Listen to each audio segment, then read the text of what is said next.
Congress leader Karti Chidambaram के दिल्ली, चेन्नई और मुंबई ठिकानों पर सीबीआई ने छापेमारी की है। कार्ति पर पैसे लेकर चेन्नई बाशिंदों को गलत तरीके से वीजा जारी करवाने का इल्जाम है। जराये के मुताबिक पंजाब में कोई प्रोजेक्ट था, इसके लिए वीजा जारी किए गए थे। इस सिलसिले में एजेंसी ने नया मुकदमा दर्ज किया है।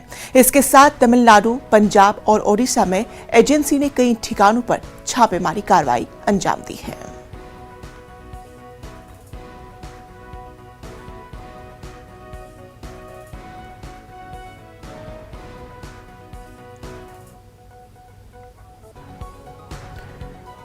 तो आपको बता दें कि कांग्रेस लीडर कार्ति चिदंबरम के दिल्ली, चेन्नई और मुंबई ठिकानों पर सीबीआई की जानिब से छापेमारी की जा रही है। कार्ति पर पैसे लेकर चेन्नई बाशिंदों को गलत तरीके से वीजा जारी करवाने का इल्जाम आयद किया गया है। जराये के मुताबिक पंजाब में कोई प्रोजेक्ट था, इसके लिए वीजा जारी किए गए थे। इसी सिलसिले में एजेंसी ने नया मुकदमा भी दर्ज किया है। इसके साथ तमिलनाडु, पंजाब, ओडिशा में भी एजेंसी ने कई ठिकानों पर छापेमारी की कार्रवाई अंजाम दी है। तो आपको बता दें कि कांग्रेस के लीडर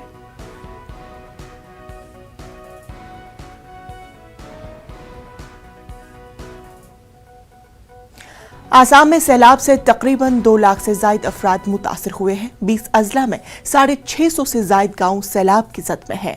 कछार और होजाली में सैलाब से सबसे ज्यादा तबाही हुई है। आसाम स्टेट डिजास्टर मैनेजमेंट के जरिए जारी करदा बुलेटिन के मुताबिक 7 अजला में 58 रिलीफ कैंप कायम किए गए हैं। उनमें 33,000 अफराद पनाह लिए हुए हैं। मुतासरा इलाकों में राहत कार्य जारी है। कई अहम शहराएं बह गई है, पुलों को नुकसान पहुंचा, इलाके सड़क और रेल रास्तों को कट गया है। निफाफ लॉन्ग रेलवे स्टेशन ज़ेर आब आ गया है। कई ट्रेनें मंसूख भी कर दी गई है।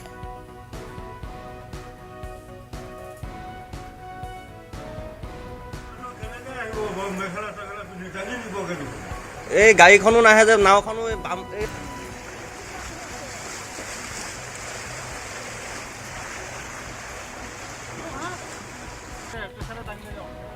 तो आपको बता दें कि आसाम में सैलाब से तकरीबन 2 लाख से ज्यादा अफराद मुतासिर हुए हैं।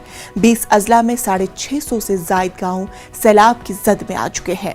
कछार और होजाला में सैलाब से आपको बता दें कि होजाली में सैलाब से सबसे ज्यादा तबाही हुई है।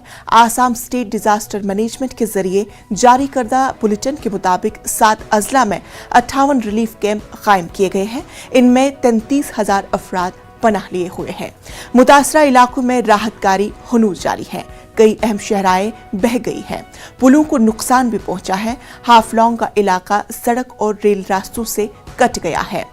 निव हाफलॉन्ग रेलवे स्टेशन ज़ेर आब आ गया है। कई ट्रेनें भी मंसूख कर दी गई है।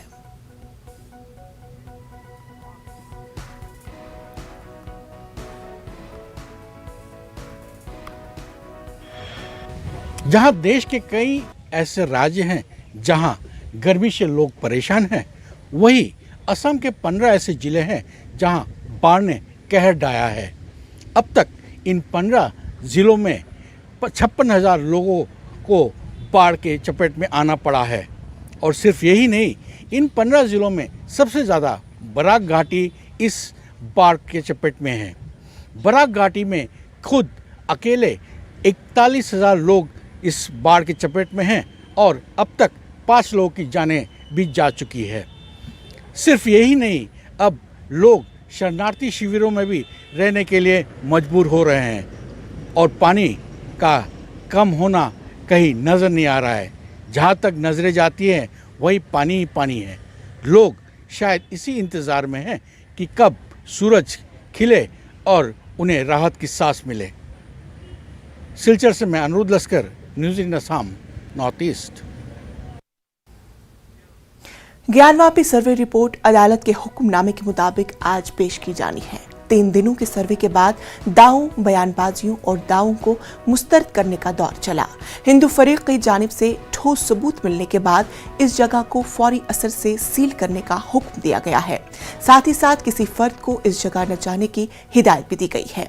इसी बीच जरा के मुताबिक आज सर्वे रिपोर्ट पेश नहीं हो पाएगी खबर है। मामला हसास नौयत का होने के सबब रिपोर्ट बनाने में वक्त लग सकता है। जरा के मुताबिक एडवोकेट कमिश्नर मोहलत मांगने के लिए अदालत में अर्जी दाखिल करेंगे।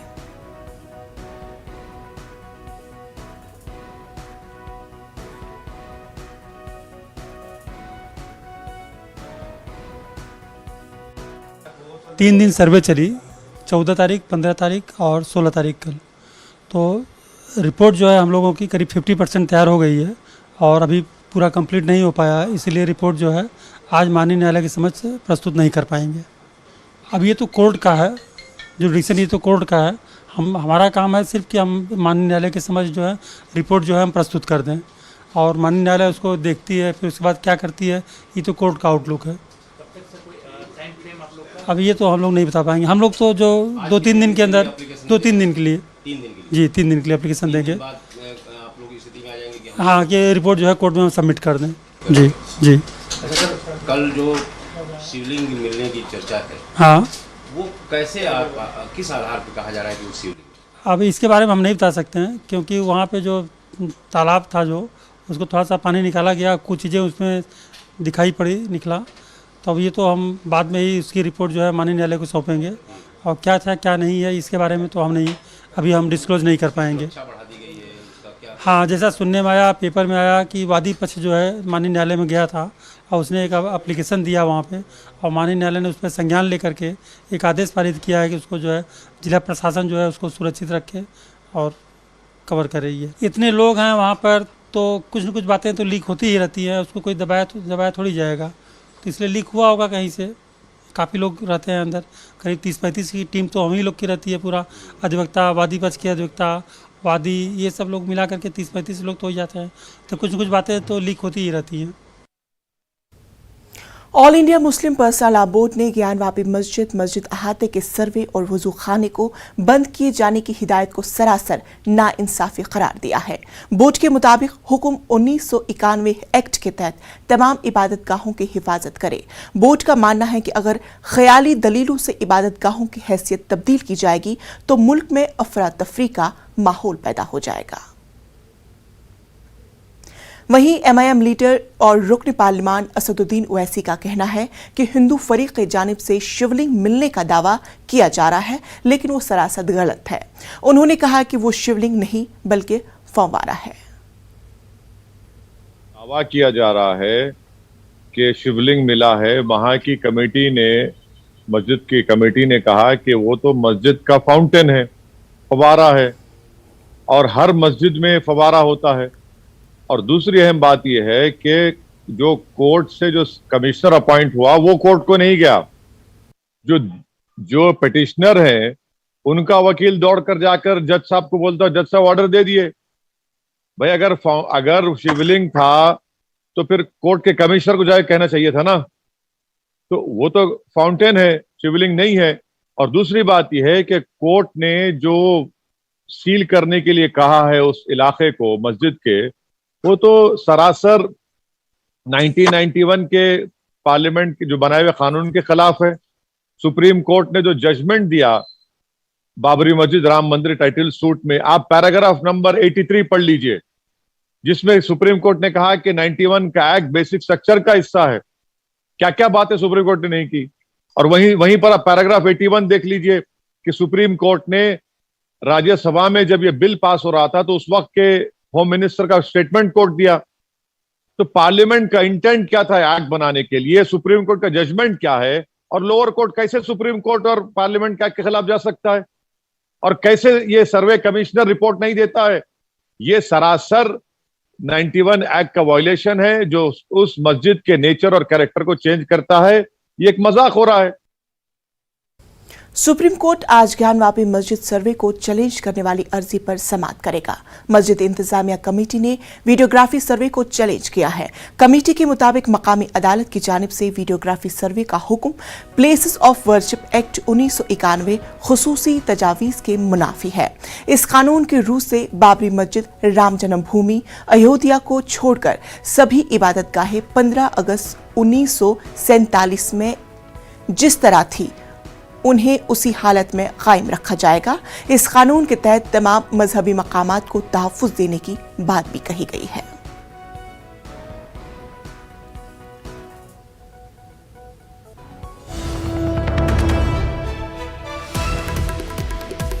इस वक्त की बड़ी खबर आपको बता दें कि इसकी समाअत के दौरान सुप्रीम कोर्ट ने कहा हिंदू सेना का मामला फरीक बनाने की अपील। हिंदू सेना सुप्रीम कोर्ट से रुजू। ज्ञानवापी मस्जिद का मामला, इस ताल्लुक से अभी की खबर आपको बता रहे हैं कि केस की समाअत के दौरान आप मौजूद हैं। हिंदू सेना को मामले का फरीक बनाने की अपील। हिंदू सेना सुप्रीम कोर्ट से रुजू करे। ज्ञानवापी मस्जिद मामले के ताल्लुक से इस वक्त की बड़ी खबर आपको बता दें कि केस की समाअत के दौरान आप मौजूद रहे। सुप्रीम कोर्ट का इस तरह से बयान आया है। हिंदू सेना को मामले का फरीक बनाने की अपील की गई है। हिंदू सेना सुप्रीम कोर्ट से रुजू करे। इस तरह से सुप्रीम कोर्ट का फैसला ज्ञानवापी मस्जिद मामले के ताल्लुक से आया है।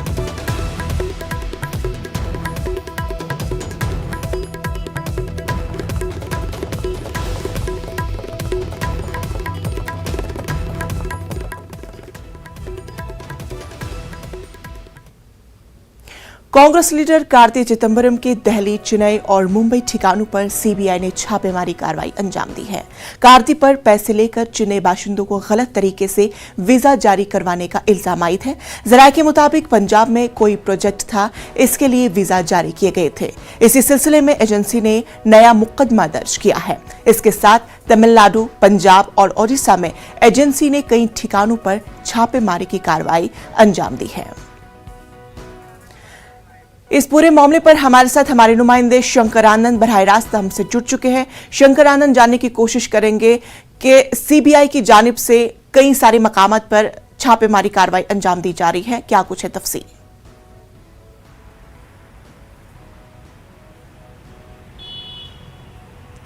देखिए, इस वक्त मैं सीबीआई मुख्यालय पे ही हूँ और सीबीआई मुख्यालय के सूत्रों की अगर माने तो जिस तरह से कार्ति चिदंबरम के खिलाफ एक नया एफआईआर रजिस्टर किया गया है और इस मामले में तफ्तीश के दौरान कई महत्वपूर्ण जानकारी मिली थी। उसके बाद ही आज 9 लोकेशन पर छापेमारी की जा रही है, जिसमें कि राजधानी दिल्ली, मुंबई, उड़ीसा, पंजाब, कर्नाटक, चेन्नई, इन तमाम लोकेशन पे बाकायदा छापेमारी की जा रही है। और जिस तरह से आरोप काफ़ी गंभीर हैं कि कार्ति चिदंबरम ने तकरीबन 250 लोगों से पैसे लिए और पैसे लिए थे वीज़ा दिलाने के नाम पर, जो चीन मूल के लोग हैं उनको वीज़ा दिलाने के नाम पर। और ये इस पूरे मामले की बात करें तो ये मामला साल 2010 से लेकर साल 2014 के बीच में है। और ये समय की अगर बात करें तो ये वो वक्त है जब उनके पिता पी चिदंबरम केंद्र सरकार में केंद्रीय मंत्री होते थे, उस वक्त का मामला है। तो यहाँ पर जांच एजेंसी ये भी जांचना चाहेगी, ये भी परखना चाहेगी कि क्या पी चिदंबरम का नाम का प्रयोग करके या पी चिदंबरम के इशारे पे या पी चिदंबरम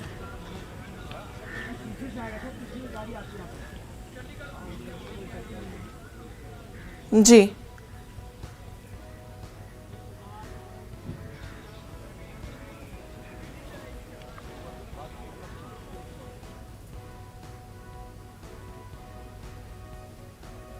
तो नाजरीन, आपको बता दें कि हमारे नुमाइंदे इस पूरी खबर पर अपनी तफसील दे रहे थे। बता रहे हैं कि ये 2014 का मामला है जब उनके वालिद हुकूमत में उस टाइम पे थे, लेकिन अब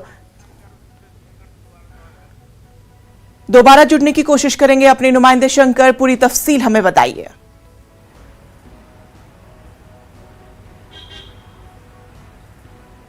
शंकर, अगर आपको मेरी आवाज आ रही है? साल 2010 से लेकर 2014 के बीच का है और उस वक्त में जी देखिए, ये मामला जो है साल 2010 से लेकर 2014 के बीच में का है, जब पी चिदंबरम केंद्रीय मंत्री होते थे। और उसी वक्त में कार्ति चिदंबरम के द्वारा इस फर्जीवाड़े को अंजाम दिया गया।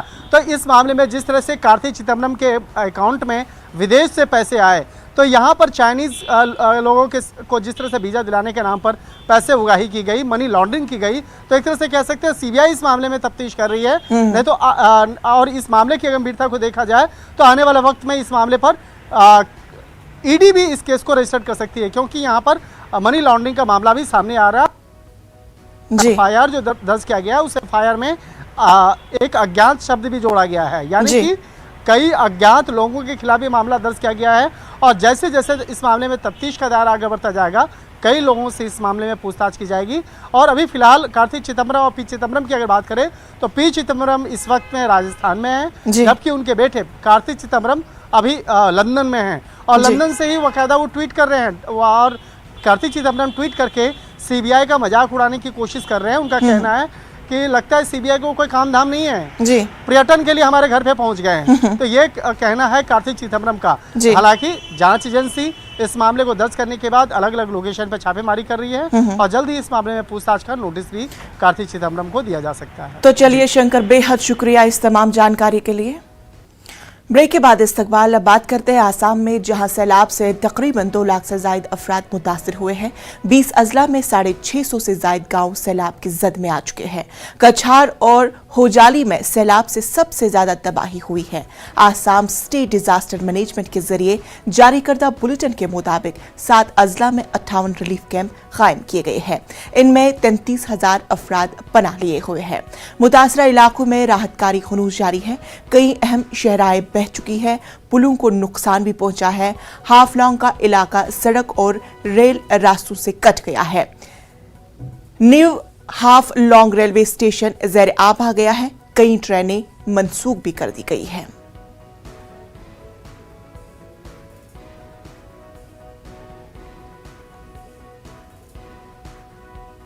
तो आप तस्वीरों में साफ तौर पर देख सकते हैं कि किस तरह से आसाम में सैलाब की सूरत हाल है। लोगों में काफी ज्यादा परेशानी है और वो राहतकारी के कैंप में गए हैं और कई सारे लोगों ने वहां पे पनाह लिए रखे हुए हैं।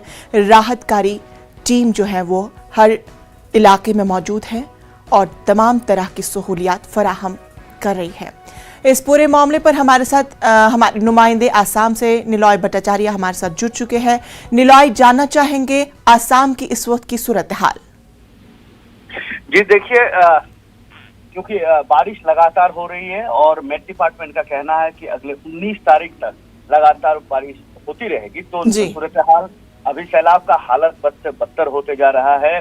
प्रभावित जिले जो हैं हुजाई, नौगांव या बहुत प्रभावित जिले जो है, जो दिमा हसाव और काछार जिला है, वहाँ हालत और भी गंभीर हो चुका है। आज सुबह की जो बुलेटिन है उसके मुताबिक करीबन 2 लाख लोग प्रभावित है 20 जिलाओं में और करीबन 16,600 राहत शिविरों में है। तो ये है, लेकिन एक चीज है कि जो हम लगातार तस्वीरें दिखा रहे हैं, जो डिमा हसाव या न्यू हाफलॉन्ग के रेलवे स्टेशन की बात कर रहे हैं, तो रेलवे अथॉरिटीज ने कहा है कि पहले तो 26 जगहों में क्षति पहुंचा था ये ट्रैक में, अब करीबन 53 जगहों में वहां पे भूस्खलन और मार के वजह से जो रेल ट्रैक है उसमें डैमेज हुआ है। और जिसके चलते अब जो साउथ असम है या त्रिपुरा है या मिजोरम है या मणिपुर के जो रेल सड़क है उसमें आवाजाही टोटल बंद कर दिया गया है, क्योंकि वहां पे कोई सड़क है ही नहीं, रेल सड़क। और दूसरी बात है कि अगर राजमार्ग से आप जाना चाहते हो तो वहां भी बहुत जगह भूस्खलन हुआ है। तो लगभग एक तरफ से अलग थलग पड़ गया है निचली दक्षिण असम और बाकी जो स्टेट्स है। तो इसी सूरत में कल जो डिजास्टर मैनेजमेंट के जो मंत्री है वो हाफलॉन्ग के लिए निकले थे सड़क के रास्ते, लेकिन माईबोंग पहुंचने के बाद वहाँ जो सुरंग है वो सुरंग वहाँ पे मिट्टी से पूरा भर गया था, तो वहाँ से वो आगे नहीं जा पाए, तो वहाँ से उनको वापस आना पड़ा। निलॉय, आपसे जानना चाहेंगे कि इंतजामिया की जानिब से किस तरह की मदद वहाँ पे फराहम की जा रही है? जी, जो ट्रेन पैसेंजर जो फंसे हुए थे करीबन टोटकटेरा में करीबन 1600 ट्रेन पैसेंजर्स फंसे हुए थे, उन सारे पैसेंजर्स को वहां से ले जाके सिलचर पहुंचाया गया। करीबन 200 पैसेंजर्स को एयरलिफ्ट इंडियन एयरफोर्स के हेलीकॉप्टर्स के द्वारा एयरलिफ्ट किया गया है। हाफलॉन्ग में जो पैसेंजर्स फंसे हुए थे उनको माईबोंग तक लाकर वहां से ट्रेन से वापस वो हट लमडिंग तक लाया गया है। जी। तो अभी वहाँ पे कोई फंसे हुए पैसेंजर्स नहीं है, करीबन 30 पैसेंजर लोग वहाँ फंसे हुए हैं, जिनको धीरे धीरे निकाला जा रहा है, क्योंकि दोनों सड़क के रास्ते भी वहाँ पे बहुत बुरी तरीके से क्षति पहुंचा है सड़कों को, और दूसरी ओर रेल मार्ग तो है ही नहीं। अब दूसरी बात है कि एसडीआरएफ और एनडीआरएफ की टीम हर जगहों पर जहां जहां उनकी जरूरत हो रही है वहां उनको मुतयन किया जा रहा है। केंद्र से पहले किस्त के हिसाब से राहत के लिए करीबन 125 करोड़ रुपया दिया गया है कि राहत और रिलीफ के लिए। और दूसरी बात है कि आज हाफलॉन्ग में टास्क फोर्स बनाया गया है। टास्क फोर्स का यही काम होगा कि वहाँ पे जो रिस्टोरेशन की काम है, जो वहाँ पे ठीक करने का काम है, वो बहुत तेजी से हो, और जो कम्युनिकेशन लिंक है वो बहुत जल्द उसको फिर से चालू कर दिया जाए। तो चलिए नीलॉय, आप इस अहम खबर पर अपनी नजर बनाए रखें। फिलहाल तफसीलात के लिए आपका बेहद शुक्रिया। कांग्रेस के सीनियर लीडर व साबिक रुकन पार्लियामेंट हुसैन दिलवाई का इंतकाल हो गया है। 99 साल की उम्र में उन्होंने मुंबई में आखिरी सांस ली। हुसैन दिलवाई कई दिनों से अलील थे। आखिरी दीदार के लिए उनके जस्ते खाकी को महाराष्ट्र कांग्रेस दफ्तर और अंजुमन इस्लाम में रखा जाएगा। बाद नमाज असर मुंबई मरीन लाइन बड़ा कब्रिस्तान में तदफीन होगी। हुसैन दिलवाई के इंतकाल पर महाराष्ट्र की मारूफ हस्तियों ने गम का इजहार किया।